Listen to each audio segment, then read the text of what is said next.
안녕하십니까. 학업역량이 확 올라가는 자기주도 학습법에 대해서 강연할 김종호입니다. 오늘 월성초등학교 학부모님들께 이렇게 화면으로 만나게 됐지만 만나게 돼서 반갑습니다. 제 고향은 제 호는 광덕이고요. 이름은 김종호입니다. 제 고향은 이제 경북 경산인데요. 중학교 때까지는 경산에 있다가 고등학교는 포항으로 이제 유학을 가기 시작해서 대학교 서울에서 마치고 대학원도 서울에서 다 마쳤습니다. 2012년에 자유주도 학습으로 신한국인 교육대상을 수상을 했고 2018년 대한민국 미래비전 대상을 수상했습니다. 2019년 올해를 빛낸 인물대상을 자유주도 학습으로 수상을 했고요. 현재 서울대학교 총동창회 종신이사를 맡고 있고 영남일보에 교육 칼럼을 쓰고 있습니다. 광덕자유연구소 대표이사, 교육부 자유주도 학습 전문강사, 대구시 교육청, 경북교육청 등의 활동을 하고 있습니다. 제 프로필 이렇게 보시니까 공부 되게 잘했겠네. 초등학교 때부터 공부 되게 잘했겠네 생각하시는데 사실 저 초등학교 때부터 공부 그렇게 잘하지 못했습니다. 제 고등학교 입학할 때 제 입학 석차입니다. 제가 252명 중에 244등으로 입학을 해서 그가 이제 2개월 후에 경상북학력평가에서 3등을 하고 첫 중간고사부터 제철고등학교에서 탑을 하기 시작해서 제철 장학생으로 2학기 때 선정이 되었습니다. 근데 다른 친구들은 EBS 학원, 과외 이런 걸 찾아다닐 때 저는 혼자서 자기 주도적으로 공부를 했거든요. 교과서 중심으로 열심히 공부했습니다. 오늘 부모님들께서 실제로 쓰실 수 있는 자기주도적 학습법에 대해서 강연을 드리겠습니다. 제일 먼저 학습 목표를 설정을 하시는 부분부터 학습 목표와 학습 전략에 대한 부분부터 말씀을 드리겠습니다. 학습 목표를 설정을 할 때는 아이들에게 구체적으로 목표를 설정을 하신다. 그 구체적이라는 말보다 조금 더 한 걸음 더 나가면요. 아이의 역량에 따라서 저희가 배운 내용을 내 걸로 만들자가 자기주도 학습의 학습 목표입니다. 자기주도 학습의 학습 목표는 내가 배운 내용을 내 걸로 만들겠다라는 생각이 핵심입니다. 배운 내용을 내 걸로 만드는데 모든 내용을 배운 것들을 다 내 걸로 만들 수 있다면 얼마나 좋겠습니까? 그렇지만 공부를 할 때는요. 자기 나름대로 학습 전략을 수립해야 되는데 이 네 가지가 제가 고등학교 때 세웠던 학습 전략입니다. 첫 번째, 친구들은 유명 학원 강사 찾고 그때 유명 원장님 찾고 EBS 찾고 할 때 저는 이렇게 생각했습니다.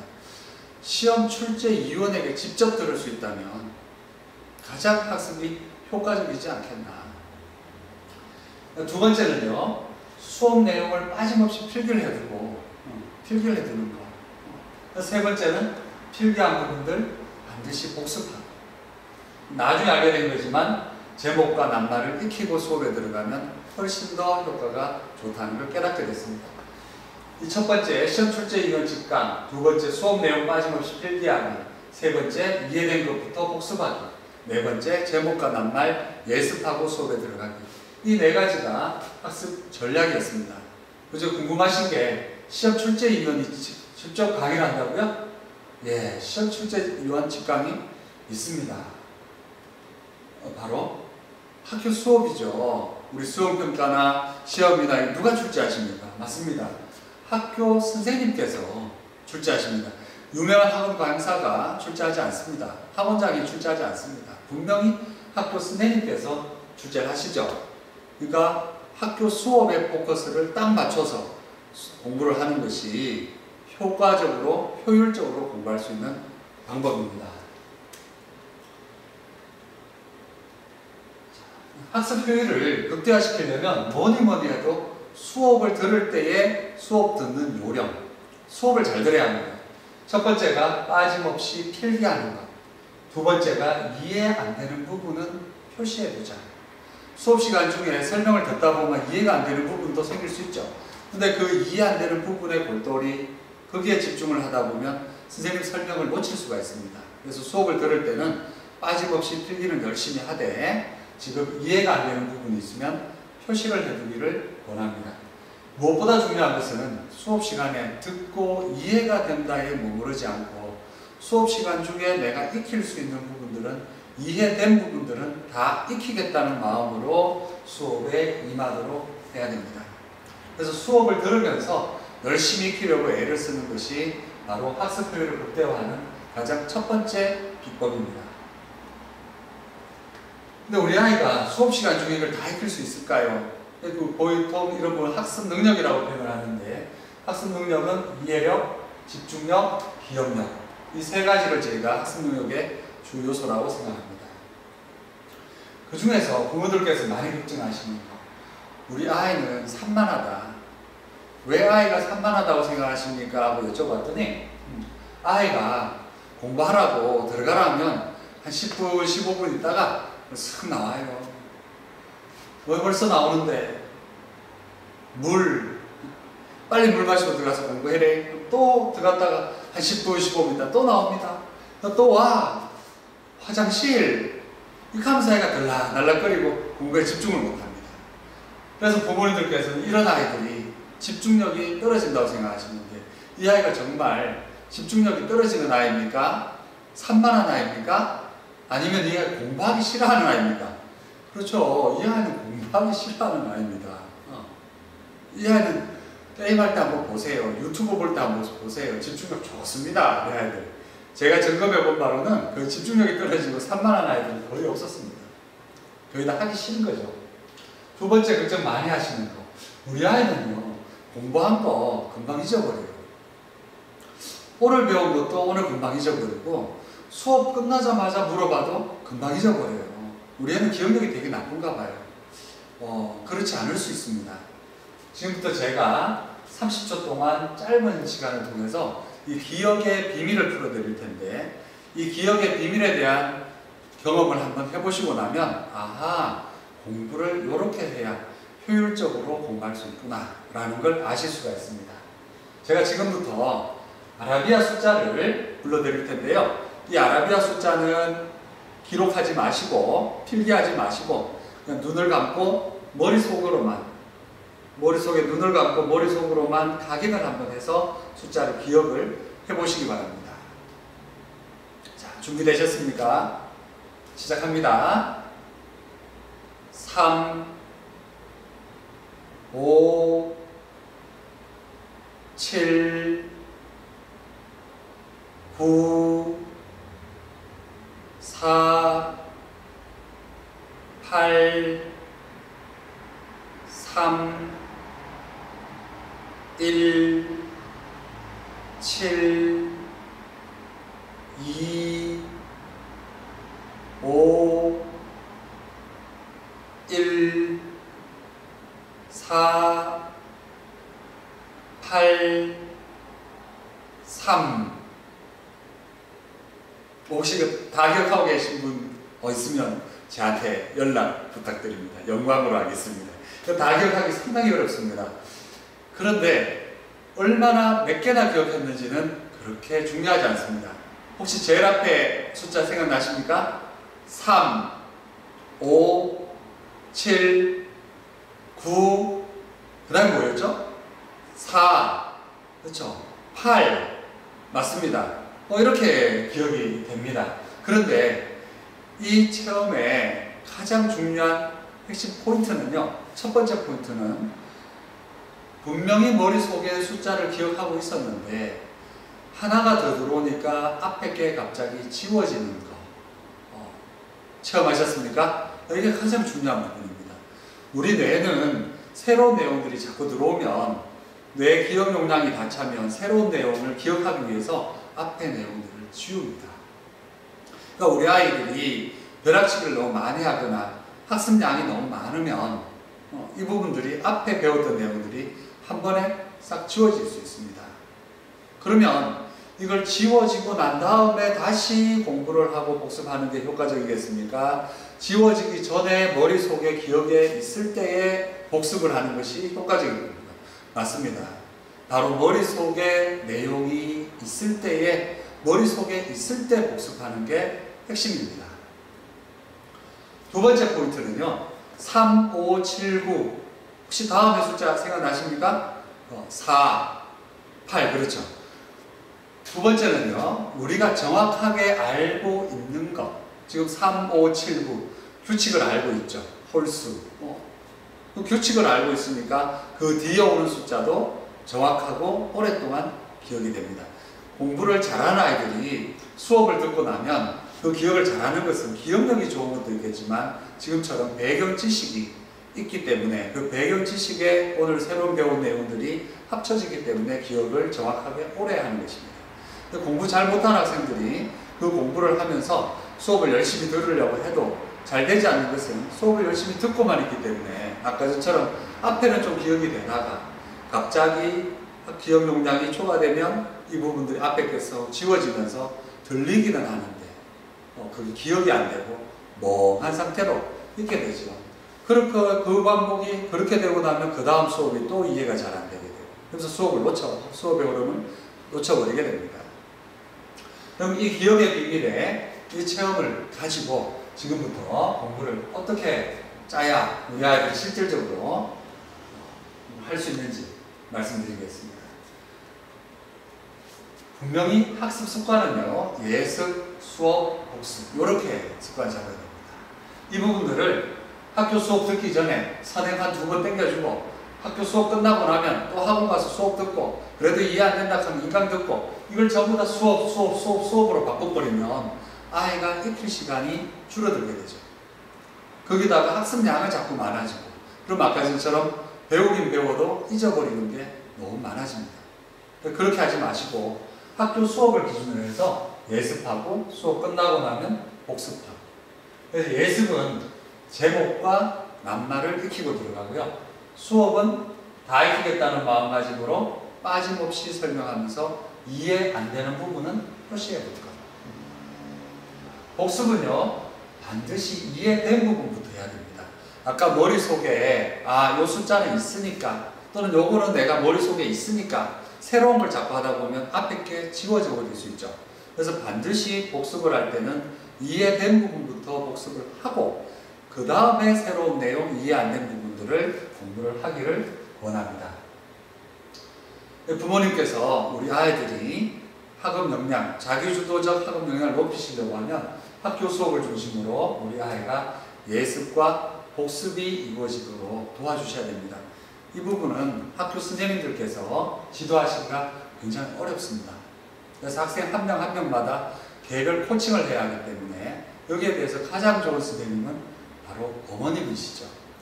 그럼 제가 오늘 제목과 낱말을 익히는 방법에 대해서 하나하나 또 설명도 드리겠습니다. 자, 우리 아이들에게 그냥 주입식으로 막 외우게 안 하고 낱말의 개념을 정립하도록 도와줘 보십시오. 그럼 우리 아이가 공부에 흥미도 생기고 사고력도 높아집니다. 우리 아이들이 공부를 하다 보면 흔히 부모들께서 많이 걱정하시는 거, 우리 아이는 문장의 핵심어를 잘 못 찾습니다. 어떻게 하면 문장의 핵심어를 잘 찾으려고 할까요? 노트 필기를 하라고 하면 책에는 그냥 그대로 옮겨 적고 또는 선생님 판사를 옮겨 적는 거 이렇게만 하지 핵심어를 잘 못 찾습니다.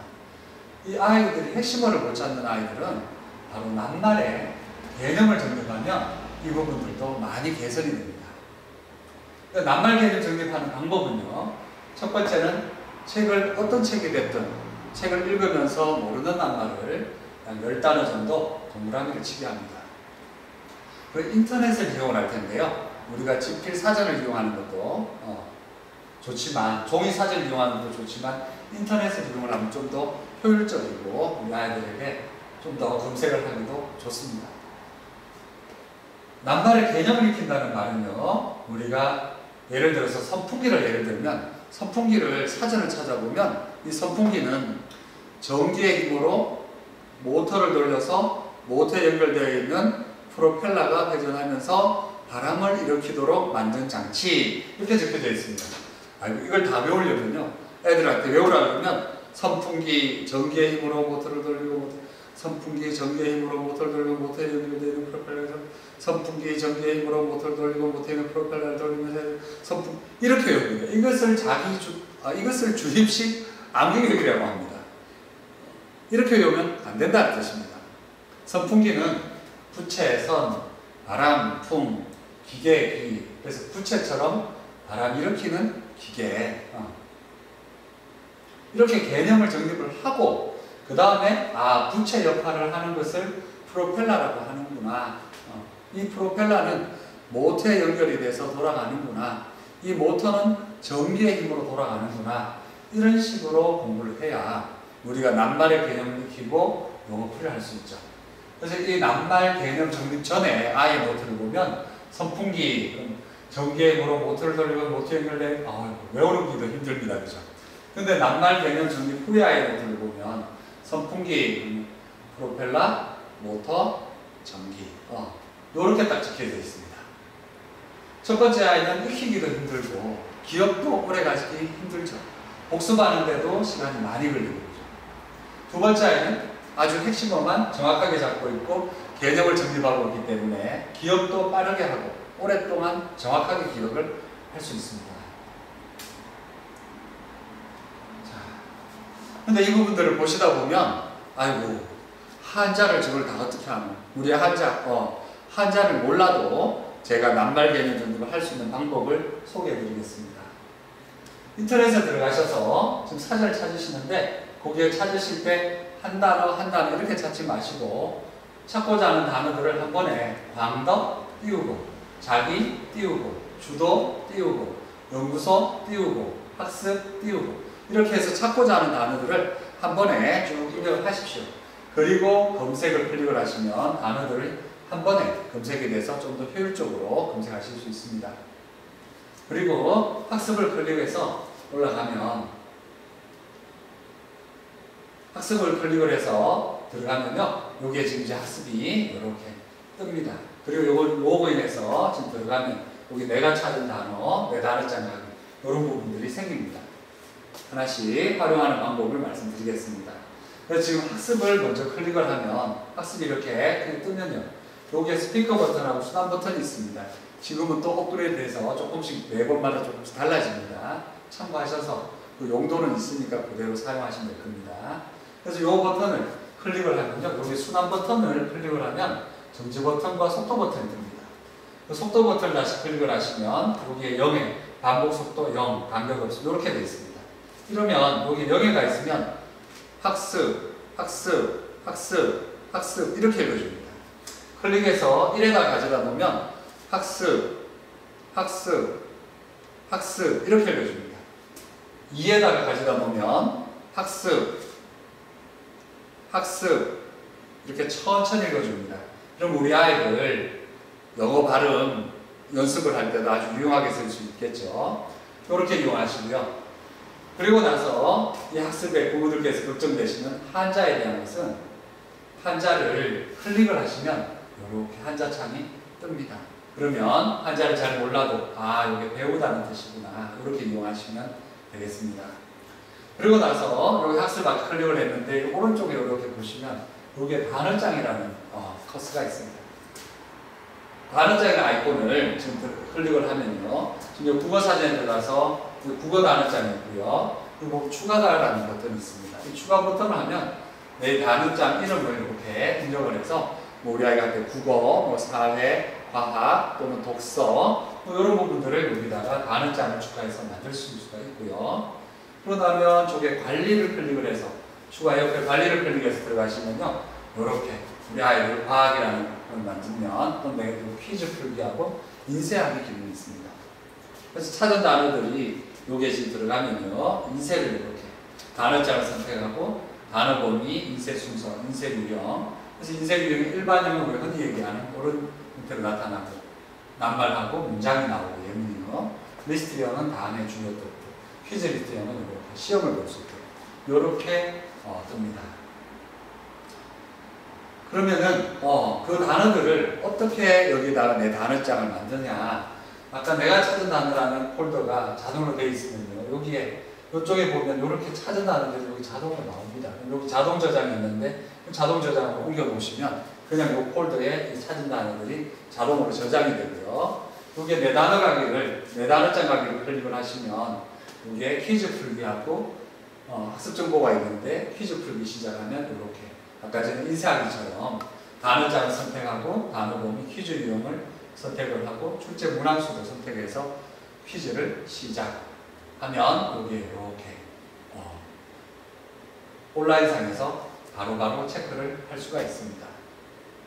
오늘 이 부분은 이걸 보시면서 다 하려고 하지 마시고 녹화되어 있으니까 편하시게 이런 게 있구나, 이런 기능이 있구나 정도만 들으시고 다음에 하시면 우리 애들이 더 잘합니다. 부모님들께서 이런 게 있다는 것만 기억해 주시면 될 것 같습니다. 그리고 학습 정보를 클릭을 하면요, 이렇게 내가 찾은 단어를 월 단위로 누적 막대 그래프로 제공을 하고 있습니다. 이 빨갛게 되어 있는 이 단어들은 온라인상에서 문제를 풀어서 맞은 단어 수들을 뜻하고 있습니다. 근데 영어 사전을 들어가면 영어 사전도 사이에 인쇄하기가 있고요. 그래서 영어 사전도 이렇게, 그러면 아까 국어 사전하고 똑같이 이렇게 인쇄하기를 할 수 있습니다.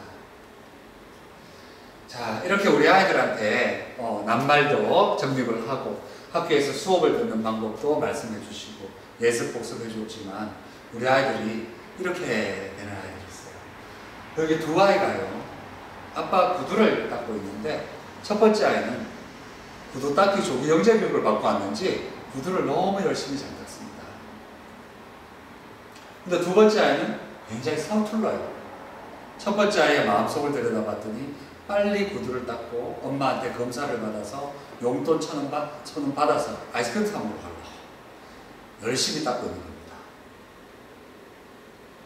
근데 두 번째 아이는 지금까지 엄마 아빠가 나한테 이렇게 잘해주셨는데 내가 엄마한테는 설거지도 도와드리고 청소도 도와드리고 빨래도 도와드리고 했는데 아빠한테는 특별히 해드릴 수 있는 게 없을까 생각하다가 아빠 구두 닦은 게 생각이 나서 내가 아빠 구두를 한번 닦아드려 봐야지 하고 아빠 구두를 닦고 있습니다. 어느 날 두 아이 앞에 구두 닦기에 날이 나타났습니다.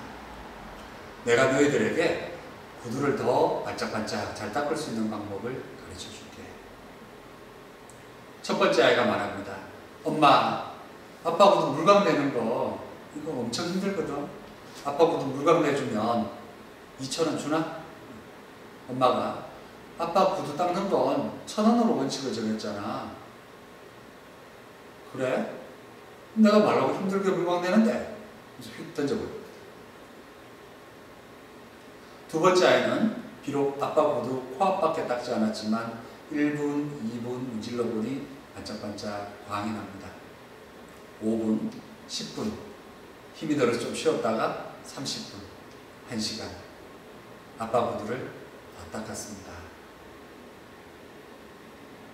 두 아이는 분명히 다르죠. 첫 번째 아이는 진정 구두를 닦고 있는 아이가 아닙니다. 자기의 욕심을 채우기 위한 방편으로 구두 닦는 걸 선택했을 뿐이죠. 이 아이가 구두를 10번, 아니 100번 닦았다고 해도 이 아이는 마음속에 기쁨이 생기고 성취감이 생기지는 않을 겁니다. 두 번째 아이는 감사하는 마음으로 아빠 구두를 닦고 있습니다. 이 아이는 단 한 번만 구두를 닦았다고 하더라도 분명히 이 아이는 그 기쁨과 성취감을 맛볼 수 있을 겁니다. 우리 아이들이 공부를 하는 것도 마찬가지입니다. 첫 번째 아이처럼 성적 욕심을 쫓아서 공부를 하게 하면 안 됩니다. 자신의 마음을 바르게 하고 아까 전에 학습 목표, 배운 것을 내 걸로 만들겠다는 마음으로 가르쳐 주셔서 감사하다는 마음으로 공부를 하게 해야 되죠. 어떻게 하면 우리 아이가 그렇게 공부를 하게 될까요? 우리 아이들에게 그렇게 감사한 마음으로 공부를 하게 하려면 항상 이렇게 생각하셔야 돼요.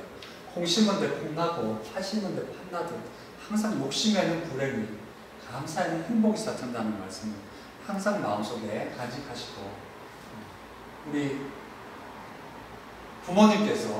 부모님과 선생님이 나란히 그약하면 먼저 부모님께서 항상 솔선수범해서 선생님을 신뢰하고 존중하시기 바랍니다.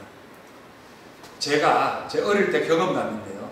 제가 학교 들어가기 전에 제가 아주 개구졌거든요. 그렇게 많이 지났는데 그렇게 개구지게 맨날 놀고 공부도 안 하고 했는데 가끔 저희 집에 우리 농협장 아저씨가 한 번씩 오셨어요. 그럼 아버지한테 아버지 농협장님 오셨는데 와 뭐 가지고 왔나? 예 뭐 싣고 오시는데 그거 놓고 가시라 해라. 농협장 아저씨 놓고 가시라는데 아버지 군수님 오셨어요. 와 아버지 그 말씀드릴 게 있답니다. 그 조금만 기다리시라 해라. 내 엄마를 하고 금방 나갈게. 군수 아저씨 조금만 기다리시랍니다. 근데 제가 초등학교를 들어가서 첫 가정 방문이 있던 날 학교를 마치고 집에 와서 점심을 먹고 나니까 엄마 아버지가 깨끗하게 옷을 갈아입으시고 엄마는 마루에 소반상 차려놓고 그리고 문 앞에 서서 선생님이 오시기를 기다리십니다. 당시에 뭐 시골에 가정 방문할 때 선생님께서 뭐 시간 약속이 있으신 것도 아니고 이 집에서 좀 한 막걸리 한 잔, 저 집에서 막걸리 한 잔 이렇게 오시다 보니 저희가 저희 마을의 끝집이었습니다. 제가 오래 기다릴 때는 3시간 반 이상 기다렸던 기억도 나는데 그런데 그렇게 있으면서도 저희는 엄마 아버지가 단 한 번도 앉아서 선생님을 기다리고 계시는 모습을 본 적이 없습니다. 항상 이렇게 기다리시다가 종호야 선생님 이제 어디쯤 계시면 가서 선생님 모시고 오느라 그러면 이제 선생님 이렇게 어디 계신지 보고 있다가 선생님 모시고 이렇게 저희 골목 어깨에 접어들면 저쪽에 한 100m 이렇게 꼬불락불 한 100m 쭉 되면 선생님 보입니다. 그리고 그 골목 어디에 선생님 모시고 접어들면 엄마 아버지가 선생님께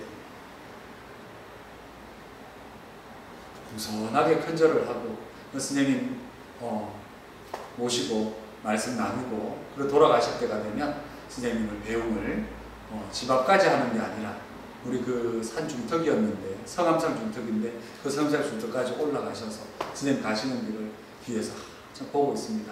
그럼 선생님께서 골목 사이로 집 사이로 보였다가 안 보였다가 하다가 한 10분 15분 정도 지나면 경산 여중고등학교 코너를 이제 돌아가시면 그때는 안 보입니다. 그럼 선생님께서 그 중고등학교 코너를 이렇게 돌아가시면 그 뒷모습에 부모님께서